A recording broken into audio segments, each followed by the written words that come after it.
ఒక మంచి ఉద్దేశంతో భారం కలిగి దృఢమైన విశ్వాసముతో మనం వెళ్తున్నప్పుడు ఆ విశ్వాసానికి తగిన ఫలము పొందుకోక ఆ ప్రయత్నం విఫలమైనప్పుడు విఫలములోనే దేవుడు మనల్ని విడిచిపెట్టాడు.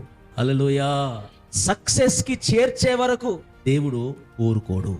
ఎందుకంటే ఒక మంచి ఉద్దేశం, ఒక మంచి సంకల్పముతో ఈ వ్యక్తి పాపములో ఉన్నాడు, ఈ వ్యక్తి వ్యాధిలో ఉన్నాడు గనక ఆ యేసయ్య యొద్దకు వస్తే బాగుపడతాడని నిస్వార్థంగా భారంతో తీసుకొచ్చారు కదా.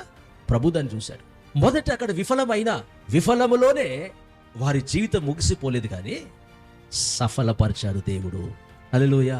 వాక్యం వింటున్న నీ జీవితంలో ఒకవేళ మంచి దృఢమైన విశ్వాసము సంకల్పముతో నీవు అడుగులు ముందుకు వేస్తా ఉంటే నువ్వు సక్సెస్ కాక ఒకవేళ విఫలమైతే విఫలమే నీ ముగింపు కాదు అని నువ్వు ఖచ్చితంగా సక్సెస్లోనే నీవు ముగింపు పలుకుతావని ప్రభు పేరిట నేను ప్రకటిస్తూ ఉన్నాను. హల్లెలూయా.